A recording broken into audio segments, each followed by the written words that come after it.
My name is Amy, and I read kids' books. The book I'm going to review today is in honor of my father.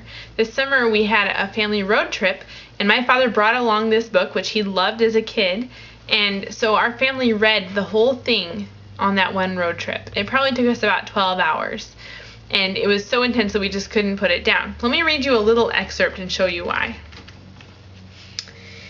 The voices were nearer, and I heard a dull thud far up the passage and knew that a man had jumped down from the churchyard into the hole. So I took a last stare around, agonizing to see if there was any way of escape. But the stone walls and roof were solid enough to crush me, and the stack of casks too closely packed to hide more than a rat. There was a man speaking now from the bottom of the hole to others in the churchyard. And then my eyes were led, as by a lodestone, to a great wooden coffin that lay by itself on the top shelf, a full 6 feet from the ground. When I saw the coffin, I knew that I was respited, for, as I judged, there was space between it and the wall behind, enough to contain my little carcass.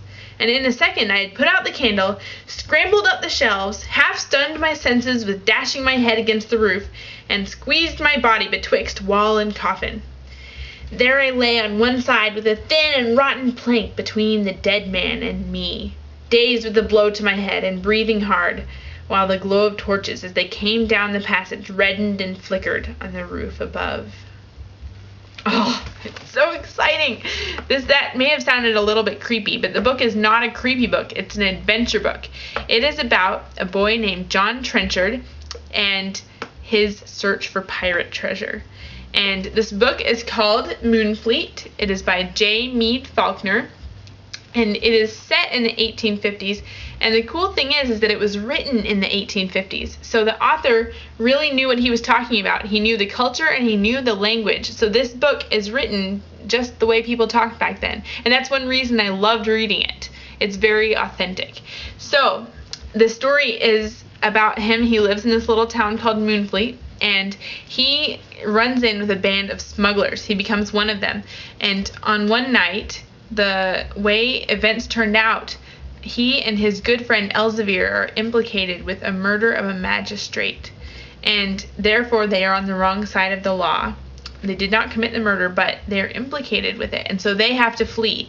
So they begin to run across England, but the interesting thing about it is that not only are they running from the law, but they have a clue to find this pirate treasure that they know about. And so the story is about them partly hiding from the law, but largely searching for this treasure, and about all the adventures and scrapes they get into.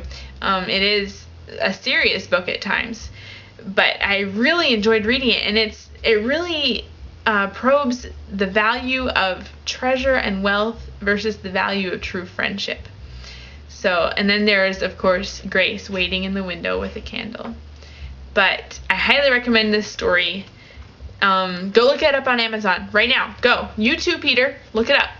My name is Amy, and I read kids' books.